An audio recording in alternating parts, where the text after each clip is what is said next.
क्या आपने कभी सोचा है कि कुछ लोग हर महीने लाखों की सेल्स करते हैं, जबकि हम दिन भर मेहनत करने के बाद भी एक क्लाइंट के पीछे भागते रह जाते हैं? क्या आपके पास भी शानदार प्रोडक्ट है, लेकिन ग्राहक सोचकर बताऊंगा कहकर निकल जाता है? तो शायद आपको बेचने की नहीं, सोचने की जरूरत है। 10x तरीके से। इस वीडियो में मैं आपको एक ऐसी बेस्ट सेलिंग किताब की सच्ची, गहरी और जमीन से जुड़ी सीखें बताने वाला हूं, जो आपके सेल्स के खेल को ही बदल सकती है। नाम है 10x सेल्स ग्रोथ हैक। हर अध्याय से निकलेंगे ऐसे रियल और प्रैक्टिकल पॉइंट्स जिन्हें सुनकर आप कहेंगे, यही तो मैं मिस कर रहा था।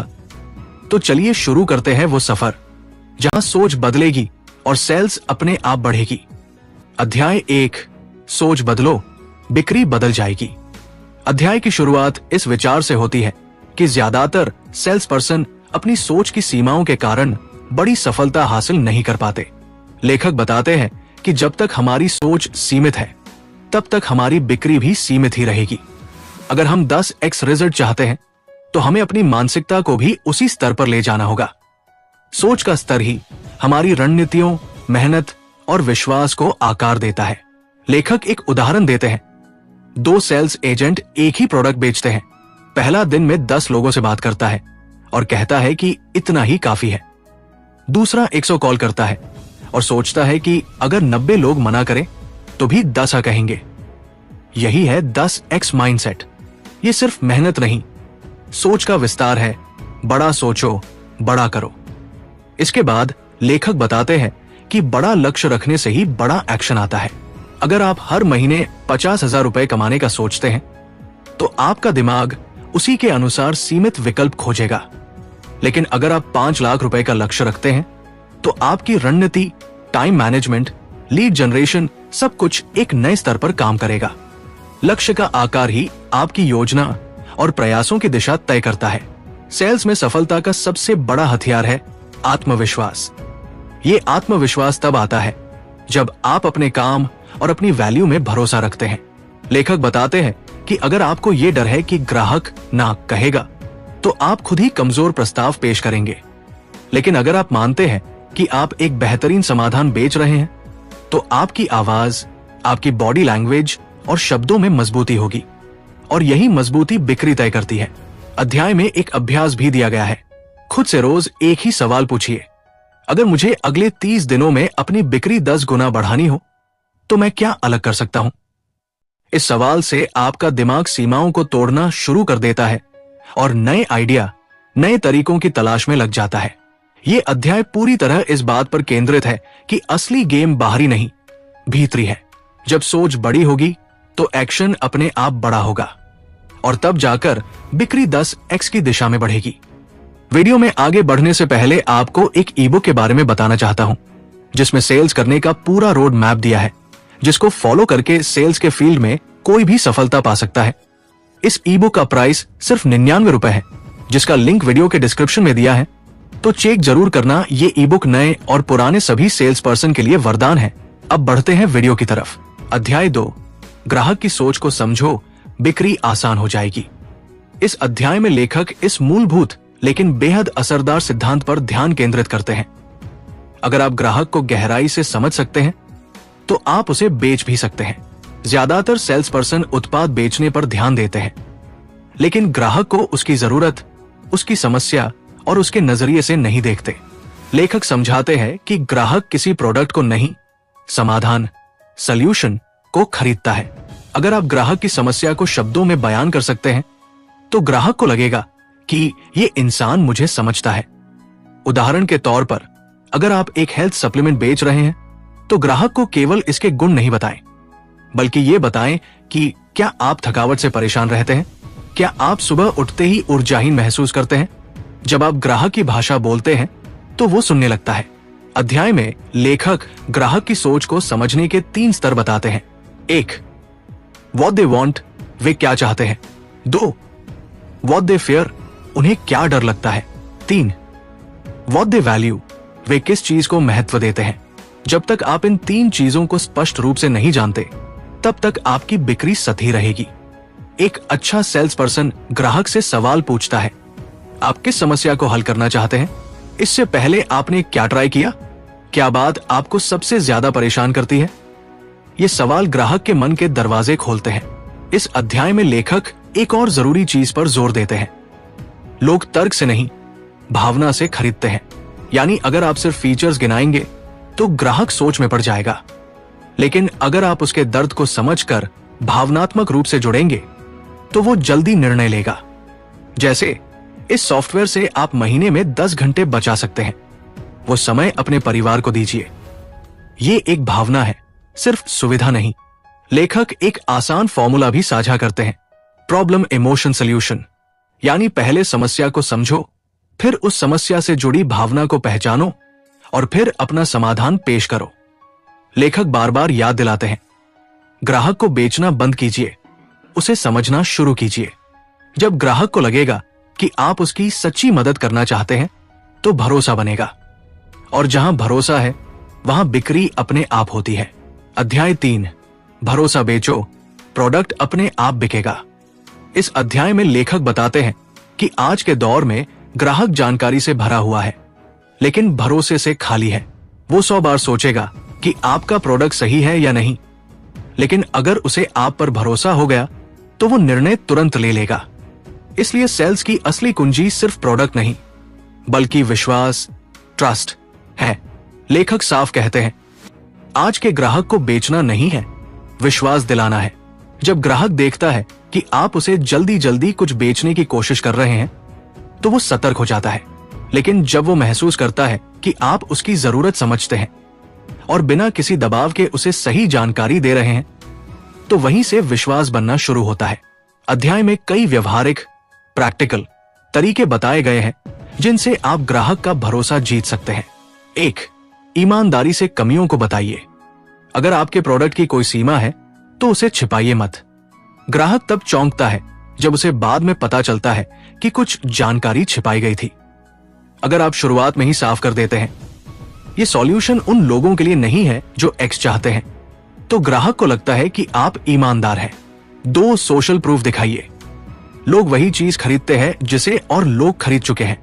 पुराने ग्राहकों की राय, फीडबैक, वीडियो टेस्टिमोनियल, ये सब आपके लिए बिना बोले ये भरोसेमंद है कहने का काम करते हैं। 3, शुरुआत में मुफ्त मदद दीजिए, जैसे फ्री कंसल्टेशन, ट्रायल या समस्या का आंशिक समाधान देना। ये चीजें ग्राहक को ये महसूस कराती है कि आप पहले देना चाहते हैं, लेना बाद में। ये मानसिक रूप से एक गहरा प्रभाव छोड़ता है और रिश्ते को मजबूत बनाता है।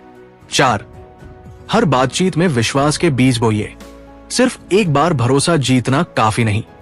हर कॉल, हर मैसेज, हर फॉलोअप में आपकी भाषा, टोन और व्यवहार ऐसा होना चाहिए कि ग्राहक को लगे ये इंसान मेरे फेवर में है। लेखक बताते हैं कि ग्राहक के दिल में भरोसे का निर्माण एक ब्रिज की तरह है, पत्थर दर पत्थर रख कर बनाया जाता है।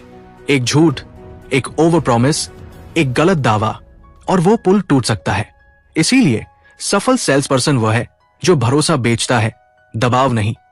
ये अध्याय हमें सिखाता है कि जब ग्राहक को लगेगा कि आप उसका भला चाहते हैं, न कि सिर्फ अपना टारगेट पूरा करना, तो वो खुद आपसे खरीदने का रास्ता ढूंढेगा। अध्याय 4, सही प्रश्न पूछो, बड़ी बिक्री पाओ। इस अध्याय में लेखक इस बात पर जोर देते हैं कि सेल्स में सबसे शक्तिशाली टूल है सवाल पूछना। ज्यादातर लोग बात करने में माहिर होते हैं, लेकिन जो सेल्स पर्सन ध्यान से सुनना और सही सवाल पूछना जानता है, वही ग्राहक की असली जरूरतों तक पहुंच पाता है। लेखक कहते हैं कि जब आप प्रश्न पूछते हैं तो ग्राहक के सोचने का तरीका सामने आता है। वो क्या चाहता है, उसे किस बात से डर लगता है, उसका असली इरादा क्या है। ये सब एक अच्छे प्रश्न से ही खुलता है। लेखक सवालों को 3 भागों में बांटते हैं। 1, सरफेस क्वेश्चंस, ये सामान्य जानकारी के लिए होते हैं, जैसे आप अभी कौन सा सॉल्यूशन इस्तेमाल कर रहे हैं, आपके पास क्या बजट है। ये जरूरी है, लेकिन सिर्फ इनसे काम नहीं चलेगा।